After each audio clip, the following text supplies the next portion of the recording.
Baik, baik, terima kasih Ibu. Izin share screen ya. Apakah dari saya yang share screen atau dari panitia yang akan men-sharingkan materinya, Ibu? Bisa dari Ibu, silakan. Oh ya, baik, terima kasih.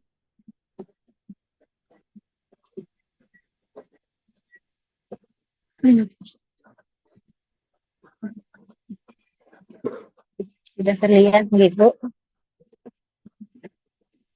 Ya, sudah dapat kami lihat.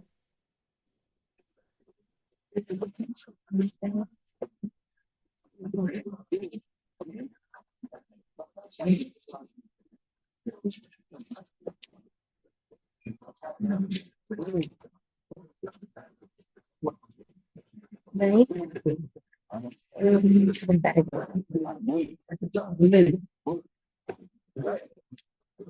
Assalamualaikum warahmatullahi wabarakatuh. Selamat pagi semuanya. Perkenalkan, saya Lili Widiawati. Sebentar Ibu.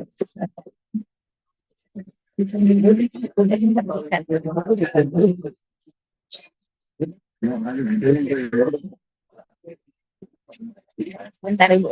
Materi saya tidak terlihat di laptop sebentar.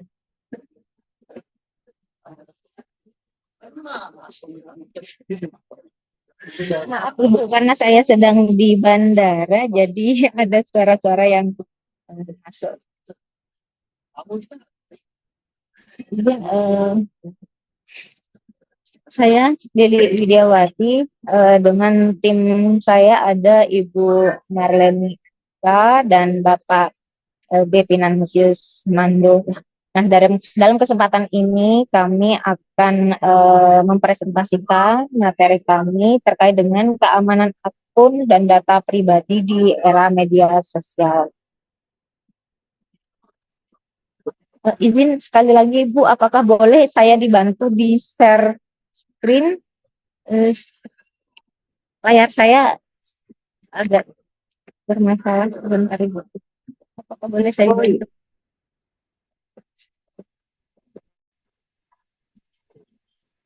Oke, sebentar Bu, saya bukakan dulu sebentar. Ya Ibu, maaf.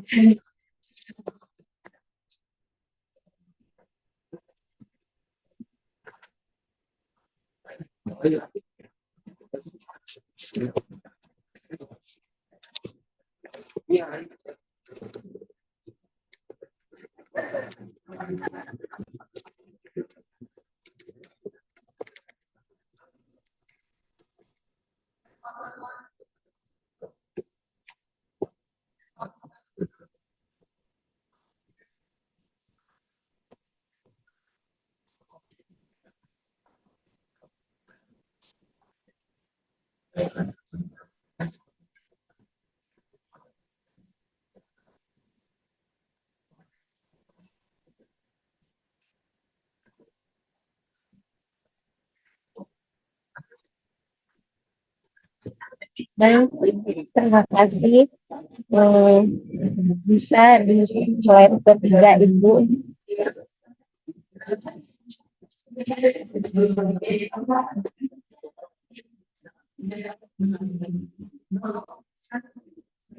Baik, judul judul materi kami hari ini adalah keamanan akun dan data pribadi di era media sosial. Kemudian next, slide ketiga.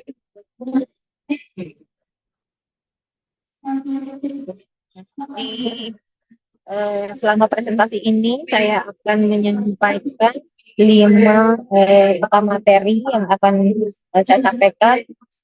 Materi yang pertama terkait dengan ancaman digital yang sering menyerang remaja. Ini seharusnya kita harus mengenali musuhnya terlebih dahulu. Kemudian materi kedua, cara aman menggunakan media sosial. Ada pengaturan-pengaturan penting di akun Instagram, TikTok, dan atau WhatsApp yang mungkin belum kita aktifkan saat ini.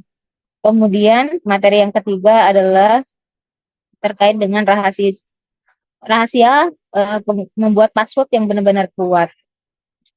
Bukan sekedar menambah tanda seru atau angka.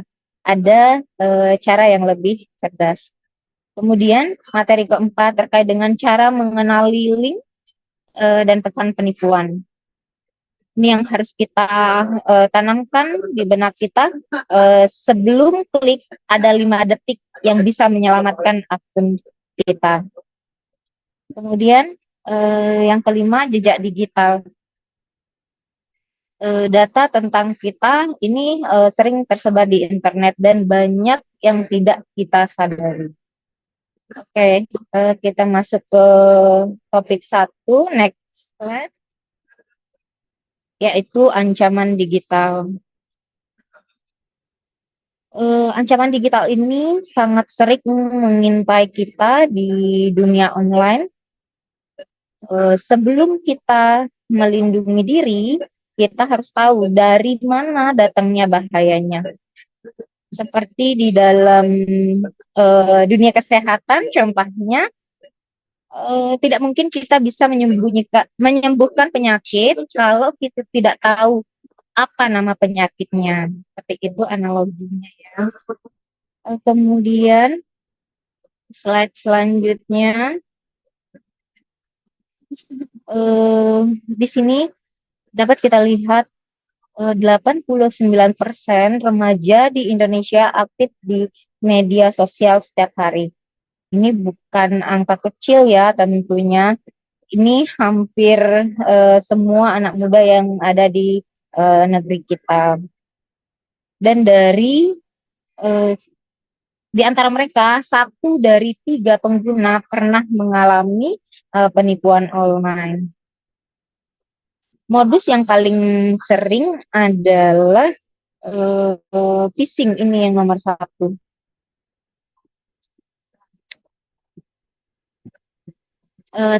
Agar kita tidak terasa seperti melihat statistik di koran, saya ingin menceritakan sebuah skenario. Kejadian seperti ini terjadi setiap hari di Indonesia.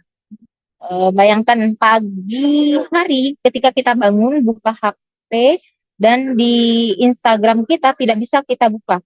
Ada notifikasi, ada login baru dari perangkat di Rusia misalnya.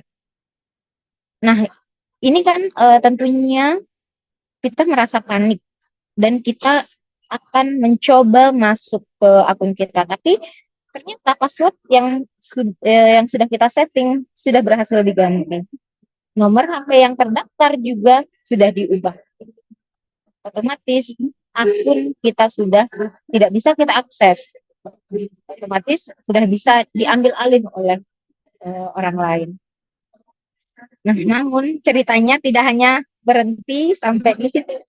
Nah, akun kita bisa digunakan oleh orang lain untuk mengirim pesan ke teman atau keluarga kita untuk kepentingan pribadi, misalnya untuk minta transfer uang, kemudian mengakses foto-foto pribadi kita, bisa melihat DM kita, semuanya terbuka karena aksesnya sudah diambil oleh orang yang tidak berkepentingan. Nah, ini bukan hanya cerita ya. Ini terjadi setiap hari dan pelakunya memanfaatkan satu hal, kelemahan kita. Oke, slide berikutnya.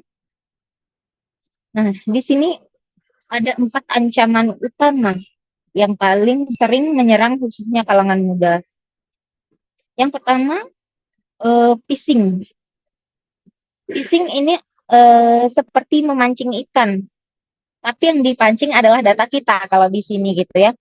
Pelaku membuat pesan atau link yang tampak sangat meyakinkan, seolah-olah dari Instagram, marketplace, atau bank. Tujuannya adalah mencuri username dan password kita. Contoh klasik yang biasanya adalah misalnya seperti ini. Selamat, kamu menang iPhone 15. Klik Instagram price.com, misalnya seperti itu. Nah, di situ di yang saya contohkan tadi itu ada hal yang berbeda di situ. Tulisan Instagram, bukan Instagram. Nah, itu kan satu huruf beda, tapi banyak yang tidak sadar di situ.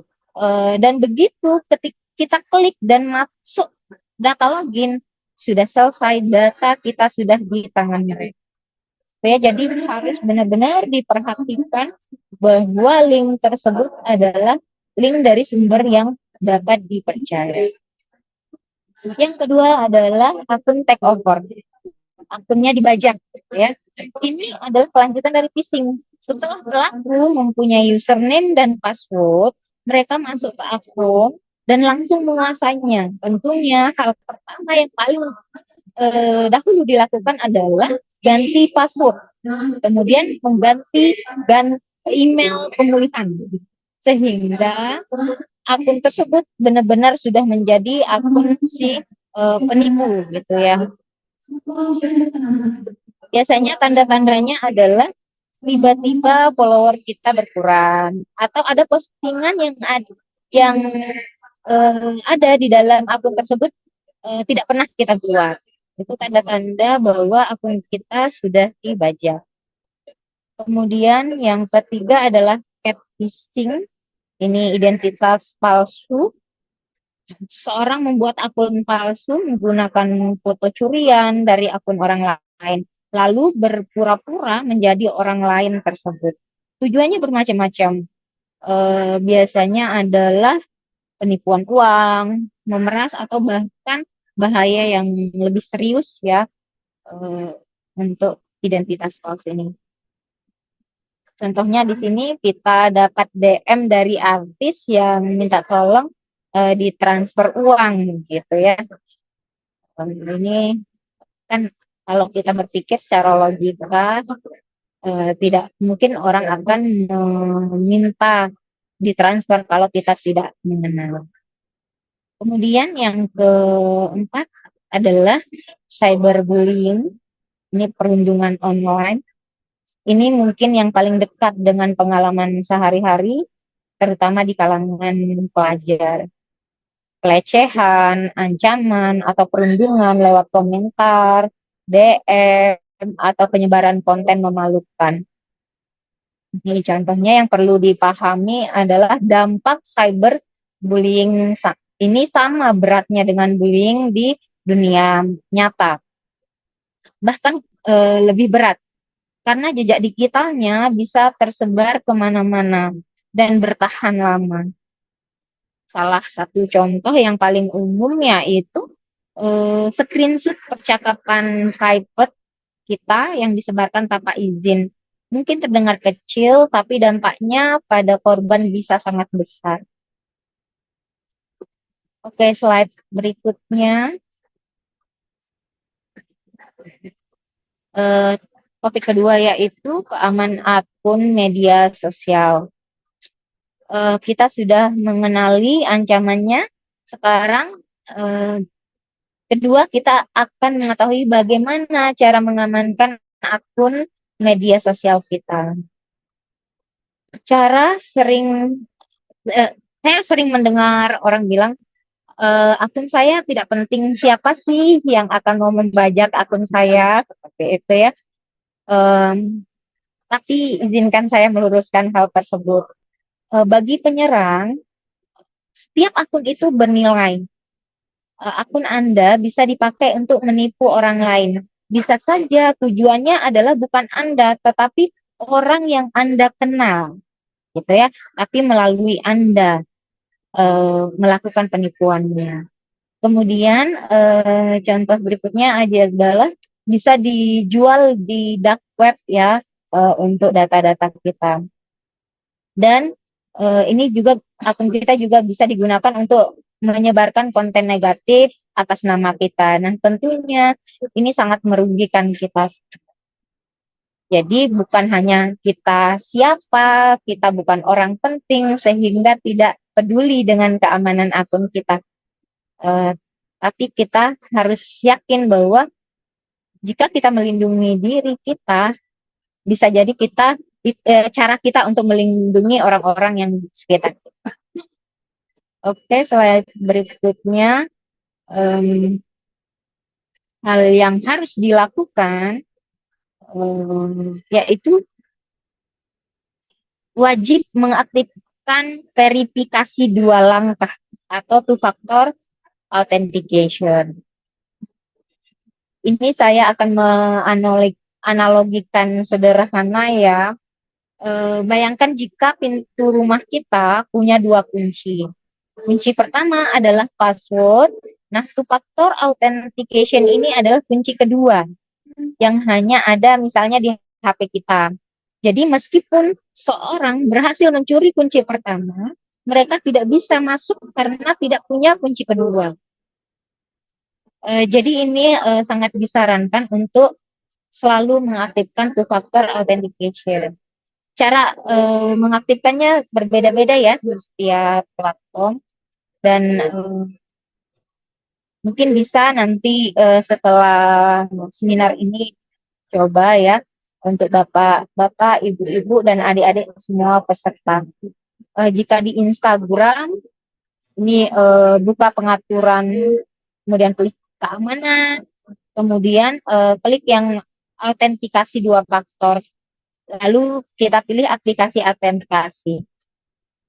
Nah, di sini saya tekankan pilih aplikasi autentikasi, bukan yang SMS ya, karena SMS bisa diintersip oleh pelaku yang lebih canggih gitu. Sementara aplikasi autentikasi seperti Google Authenticator atau Microsoft Authenticator itu jauh lebih aman karena kita akan scan QR code-nya. Maka sudah selesai. Kemudian kalau di WhatsApp ini buka pengaturan, kemudian pilih akun kita, kemudian verifikasi 2 langkah, buat PIN 6 digit, dan pastikan PIN ini berbeda dari PIN HP kita. Ya, simpan kode cadangannya di tempat yang aman, bukan di HP yang sama ya. Kemudian kalau di TikTok bisa buka profil, kemudian menu yang hamburger di pojok kanan atas ya. Kemudian pilih pengaturan dan privacy, kemudian keamanan, baru verifikasi 2 langkah. Aktifkan minimal 1 metode verifikasi. Proses ini hanya butuh 2-3 menit per platform ya. Jadi harus dilakukan karena manfaatnya sangat luar biasa. Akun kita jauh lebih sulit untuk dibobol, bahkan penyerang profesional pun harus membutuhkan waktu untuk melakukan itu ya. Kemudian slide selanjutnya adalah pengaturan privacy yang wajib dicek sekarang. Selain two-factor authentication, ada beberapa pengaturan privacy yang perlu Bapak, Ibu, dan adik-adik periksa. Bisa sekarang ataupun nanti setelah webinar ya. Pertama, wajib kita melakukan setting akun ke private gitu ya. Kalau Anda masih publik, siapa saja di seluruh dunia bisa melihat postingan Anda, maka saat ini silahkan diubah ke dalam private. Hanya follower yang Anda setujui saja yang bisa melihat, dan jangan sembarangan terima follow request dari akun yang tidak dikenal. Itu hal yang pertama. Yang kedua adalah penting untuk mematikan lokasi di postingan. Ini yang sering diabaikan. Jangan tag lokasi rumah, sekolah, atau tempat yang sering Anda kunjungi. Data lokasi ini bisa dimanfaatkan oleh orang yang tidak bertanggung jawab dan mengetahui kebiasaan dan keberadaan Anda. Nah, ini sangat berbahaya ya. Ketiga, lakukan rutin. Cek perangkat yang sedang login ke akun Anda. Misalnya di Instagram, caranya pengaturan, klik pengaturan, kemudian ini keamanan, kemudian klik yang login activity. Nah, di sini terlihat perangkat apa saja yang login yang di platform kita gitu ya. Kalau ada perangkat asing yang tidak kita kenal, langsung log out dari sana.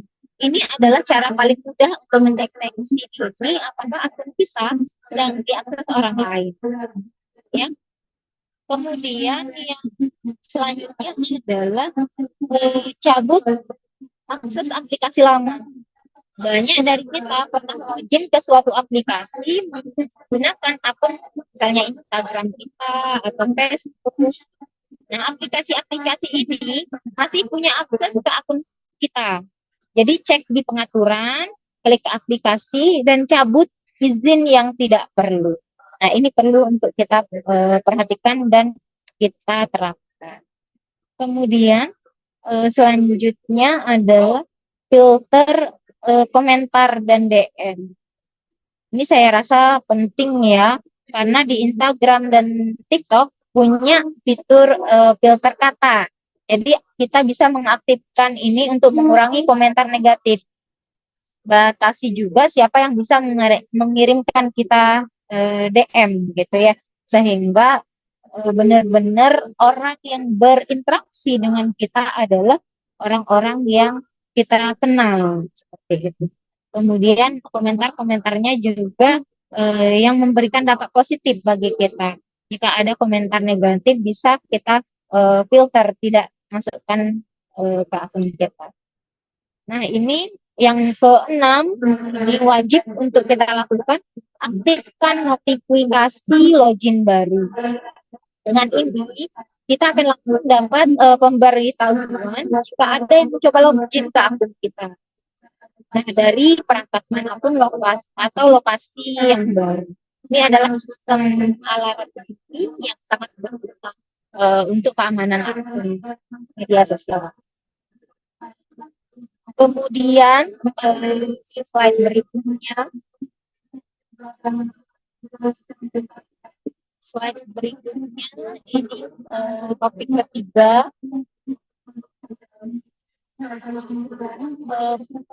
Password yang benar-benar kuat. Topik ketiga ini paling sering kita sepelekan ya, terkait dengan password. Saya ingin bertanya, mungkin bisa dijawab dalam hati masing-masing ya. Apakah password akun media sosial Anda sekarang? Nah, muncul ya, oh ini akun password-password dari akun media sosial. Apakah, pertanyaan berikutnya, apakah ada nama, tanggal lahir, atau nama idola kita di dalamnya? Kalau yang saya sebutkan tadi masih ada, berarti setelah sesi ini tolong diganti ya.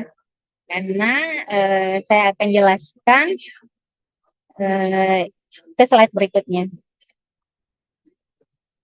Nah, ini contoh slide, contoh password yang berbahaya ya.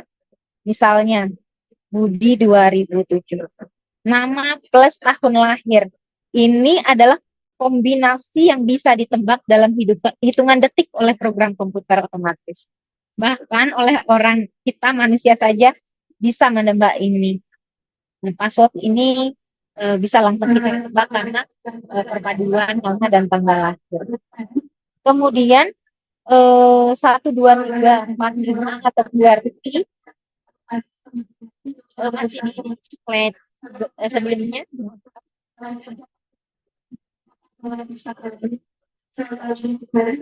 Slide sebelumnya.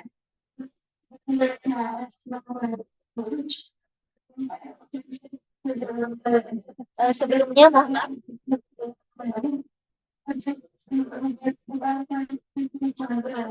Oke, saya sambil ini ya. Selanjutnya adalah 1, 2, 3, 4, 5, 6 atau QWERTY. Nah, tahun lalu ini masih menjadi password paling umum di dunia. Artinya ini adalah hal pertama yang dicoba siapapun jika ingin membobol akun kita, gitu. Karena ini 12345 atau QWERTY ini adalah akun password yang paling umum yang yang digunakan. Kemudian contoh lainnya adalah Jisoo 2024. Nah, ini biasanya K-pop ya yang mengidolakan K-pop. Nah, masalahnya adalah di profil media sosial kita, kemungkinan besar kita akan menunjukkan siapa sih idola kita, gitu. Sehingga ketika dilihat eh, profil kita, sudah tahu siapa yang menjadi idola kita. Kemudian kata-kata yang umum biasanya gitu seperti I love you gitu ya. Ini biasanya yang di kamus kata sandi ini paling paling wajib ada gitu ya di list kata sandi. Sehingga kalau dicoba ada program yang bisa mencoba jutaan kata umum dalam hitungan menit gitu ya. Kalau kita menggunakan hal tersebut, jadi tentunya sangat berbahaya. Dan yang paling berbahaya adalah menggunakan password yang sama di semua akun. Nah, ini menggunakan satu kata kunci untuk semua pintu gitu ya, rumah, kantor, berangkas, semuanya kalau satu yang bocor ya sudah bocor semua gitu ya untuk password.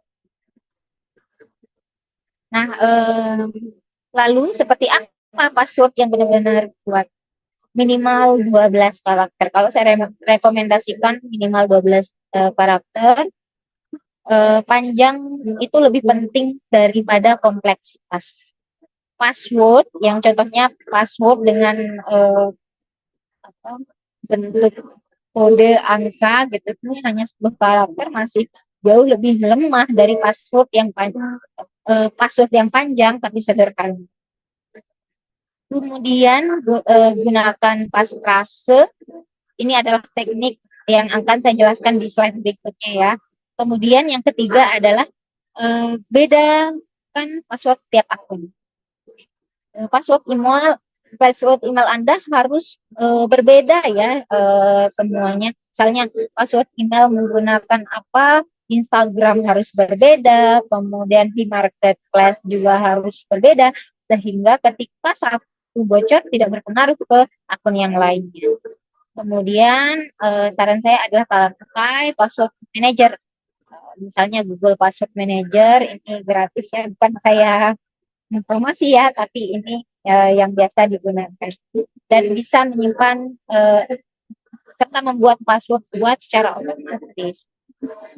Anda tidak perlu mengingat password ya, tentunya cukup ingat satu password yang utama saja untuk masuk ke manajer.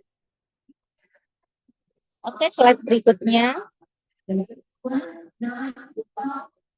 Ini terkait dengan pasfrase. Pasfrase ini adalah gabungan 3 hingga 4 kata acak yang tidak berhubungan satu sama lain.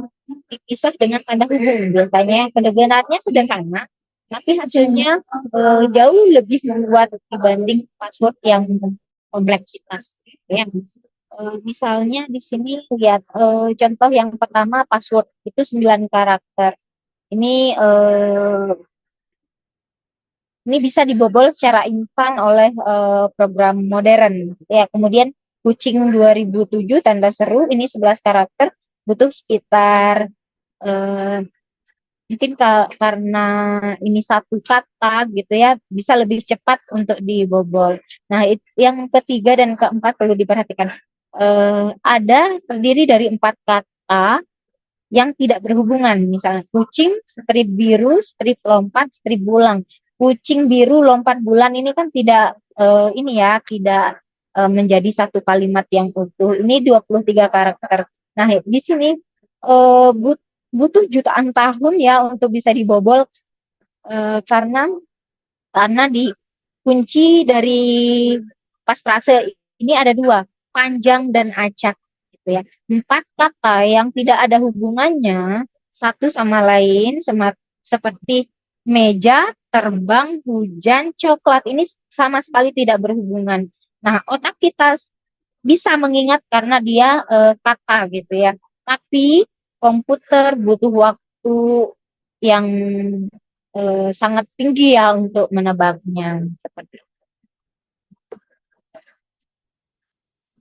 caranya adalah pilih 4 kata acak yang tidak ada kaitan logisnya, gabungkan dengan tanda hubung, kemudian buat password baru. Ini mudah diingat, tapi sulit dibobol. Ini adalah teknik yang direkomendasikan di keamanan cyber. Oke, slide berikutnya.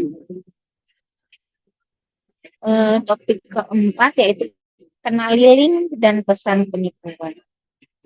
Topik keempat ini paling sering yang memakan korban ya. Ini perlu kita kenali link dan pesan penipuannya. Ini ada pepatah di dunia keamanan cyber ya. Sebelum klik, pikir dulu. 5 detik bisa selamatkan akun. Ya, karena itulah yang dimanfaatkan pelaku, kecepatan reaksi kita. Mereka membuat pesan yang memaksa kita untuk bertindak cepat ya, tanpa sempat berpikir jernih. Oke, slide berikutnya. Ini adalah anatomi pesan penipuan. Contohnya di sini adalah pemberitahuan penting. Akun Instagram nama Instagram kita ya, melanggar kebijakan. Akunmu akan dihapus permanen dalam 24 jam. Klik link berikut untuk verifikasi. Instagram verify account.xyz/login. Ini sangat terdengar menakutkan kan? Dan memang itulah tujuannya gitu ya. Tapi kalau kita tahu cara membacanya, kita akan langsung tahu, oh ini adalah palsu. Ya. Ini adalah indikasi adanya penipuan. Di sini ada 4 yang biasanya menjadi petanda gitu ya, bahwa itu apakah pesan palsu atau tidak. Yang pertama adalah urgensi palsu. Tanda merah yang pertama ini adalah urgensi palsu. Di sini ada kata 24 jam segera atau akan dihapus. Itu semua ini diciptakan untuk membuat kita panik. Ketika kita panik, kita tidak bisa berpikir dengan jernih.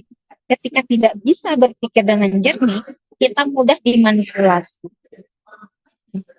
Kalau ada pesan yang memaksa kita untuk bertindak cepat, justru itulah saat yang harus kita berhati-hati. Ya. Kemudian tanda kedua adalah domain palsu. Perhatikan alamat linknya. Instagram verify account.xyz. Nah, bukan instagram.com gitu ya. Domain asli Instagram pasti hanya instagram.com gitu ya. Tidak ada varian lain yang resmi. Kalau domainnya berbeda berarti itu adalah palsu. Terus yang ketiga adalah ancaman yang menakutkan, ya, akan dihapus permanen. Nah, ini tidak sesuai dengan cara Instagram yang sebenarnya ya. Instagram tidak akan menghapus akun tanpa peringatan panjang melalui email resmi yang sudah terdaftar. Klaim sepihak seperti ini hampir selalu merupakan kebohongan. Ya, jadi kalau akan dihapus permanen, akan diblokir seperti itu dengan waktu yang sangat cepat, berarti itu hampir bisa dikatakan semuanya adalah bohongan. Terus yang keempat adalah minta kita untuk melakukan klik link. Platform resmi, biasanya Instagram, WhatsApp, TikTok, atau bank manapun gitu ya, tidak pernah meminta kita login melalui link yang dikirim lewat DM atau SMS. Kalau ada masalah akun, biasanya akan diminta cek langsung di aplikasinya, bukan melalui link dari pesan. Ya. Nah, 4 tanda ini selalu ada.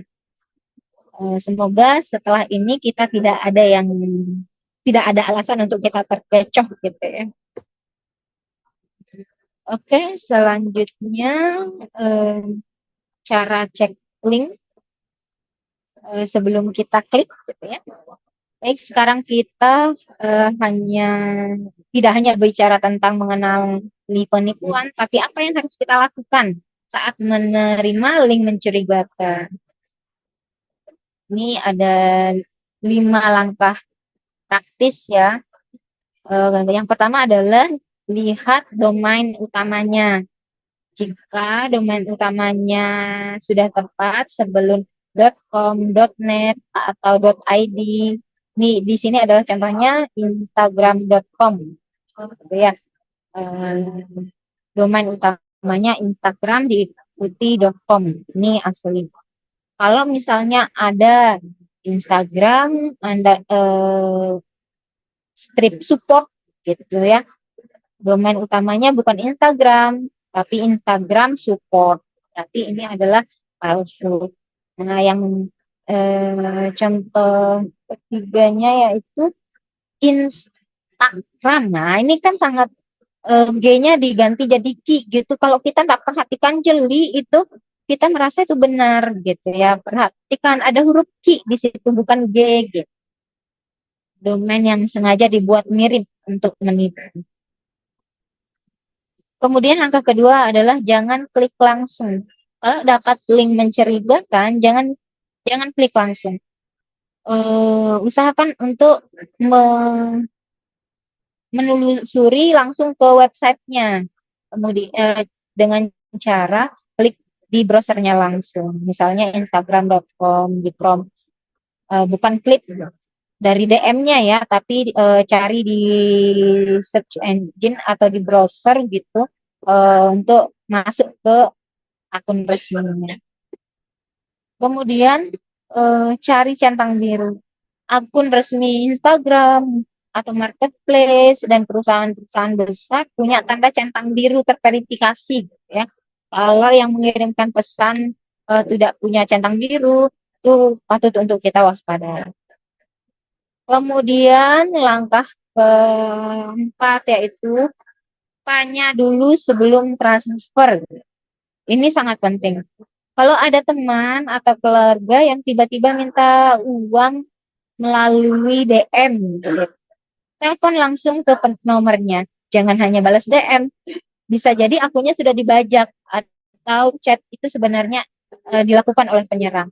Jadi pastikan orang yang menghubungi kita adalah orang yang benar-benar aslinya.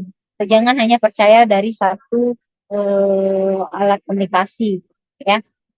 Kalau misalnya lewat DM di chat seperti itu, telepon aja langsung orangnya. Gitu. Kemudian cek di Google. Ketika nama penipuan yang kita terima ada kata penipuan di Google, misalnya Instagram price penipuan, biasanya sudah banyak orang yang melaporkan kalau itu adalah scam.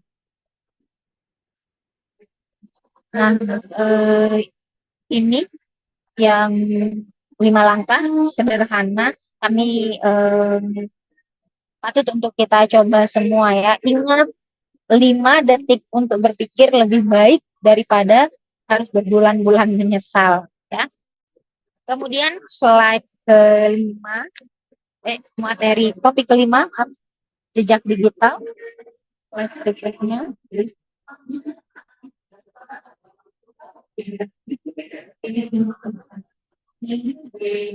Slide berikutnya, di sini terkait dengan jejak digital.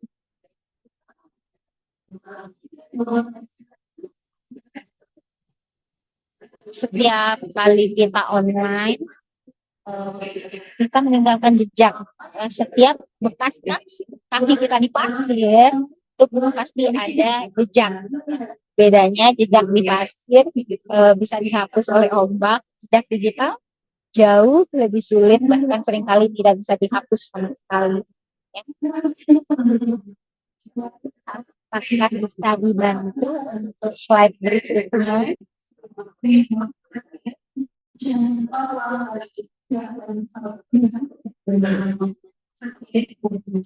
Oke,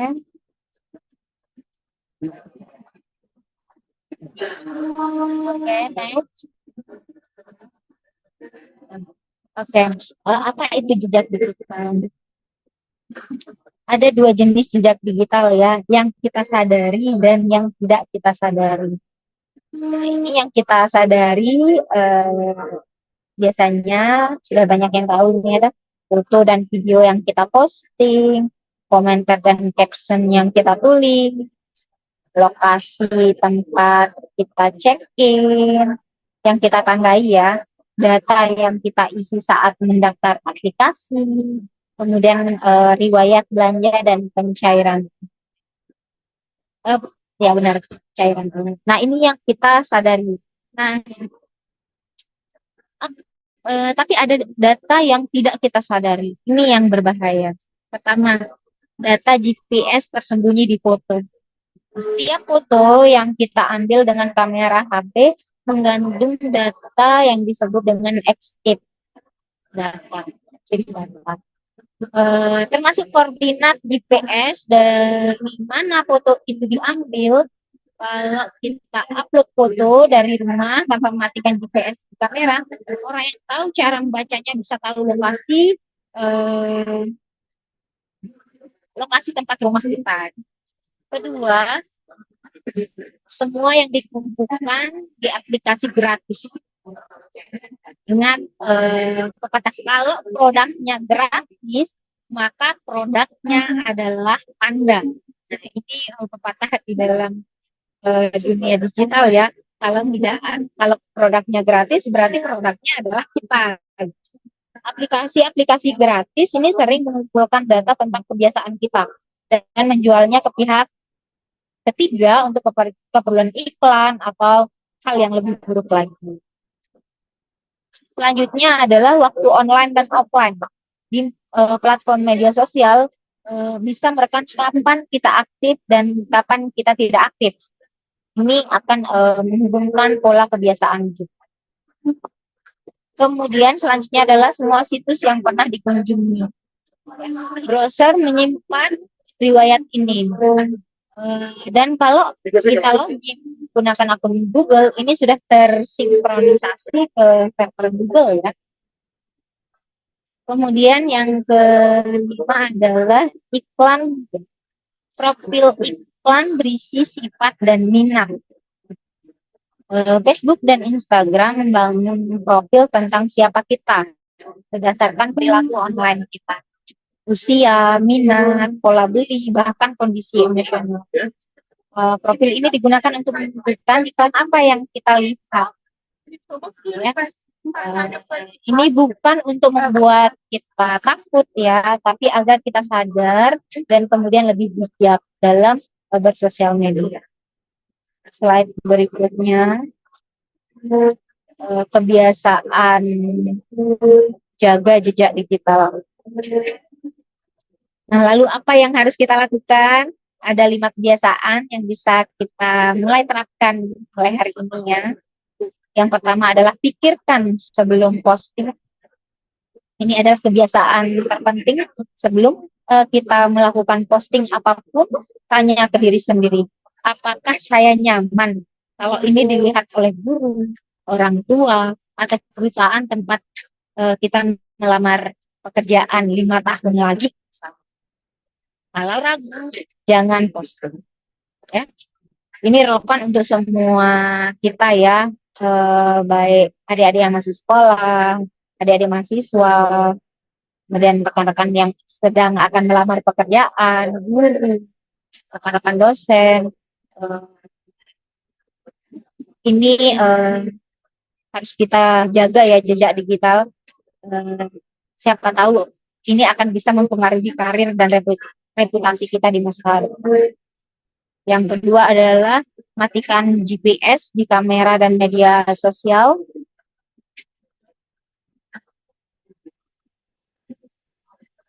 Jangan dilupakan ya untuk Jangan pastikan kita tidak membagikan lokasi rumah atau sekolah secara publik di postingan kita.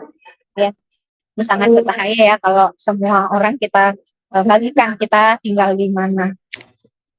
Kemudian audit izin aplikasi secara rutin, buka pengaturan handphone kita, kemudian pilih aplikasi, kemudian lihat izin.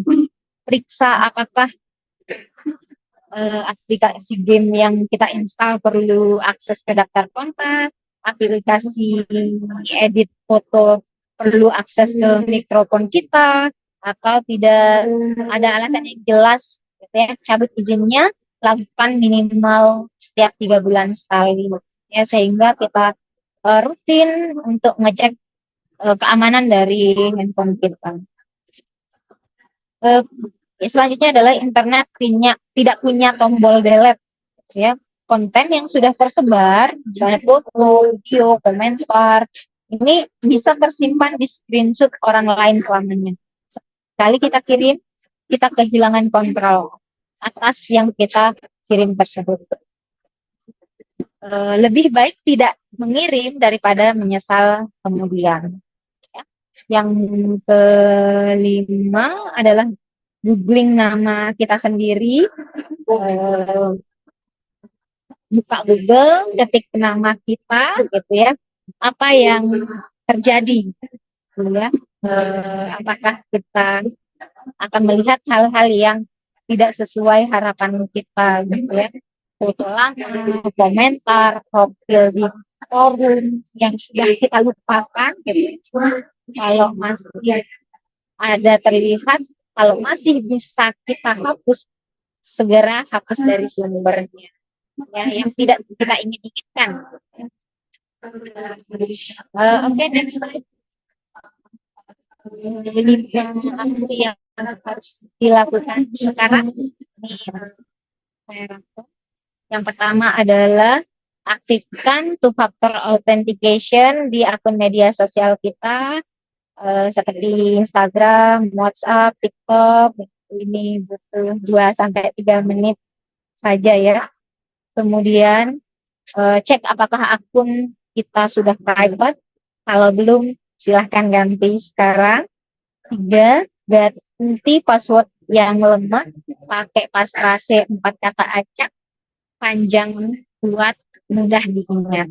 Kemudian yang keempat, install Google Password Manager, misalnya ya.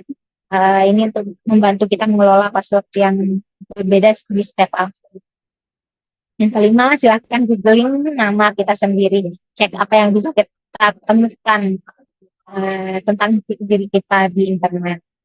5 hal ini adalah investasi kecil waktu yang memberikan perlindungan besar. Kalau Bapak, Ibu, adik-adik mau mulai sekarang, silahkan. Atau nanti setelah sesi ini. Oke, slide terakhir adalah kesimpulan dan penutup.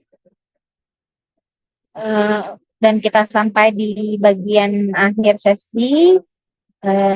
Untuk materi ketiga ini ada 5 poin utama yang sudah kita bahas. Yang pertama, ancaman digital itu nyata. Phishing, social engineering, dan pencurian data bisa menyerang siapa saja, termasuk kita yang ada di forum ini. Tidak ada yang kebal terhadap serangan. Kemudian yang kedua adalah gunakan media sosial dengan bijak. Atur privacy akun, jangan sembarangan menerima permintaan pertemanan, dan batasi informasi pribadi yang Anda bagikan ke publik.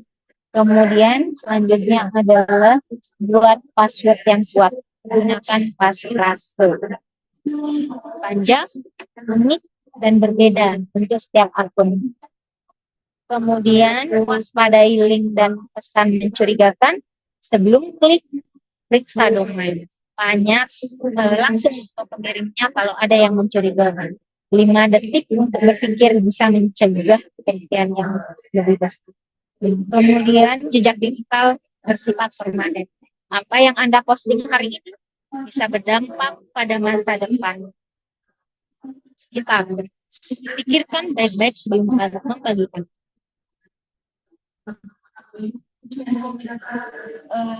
Izinkan saya tutup dengan sebuah kalimat yang menurut saya sangat tepat.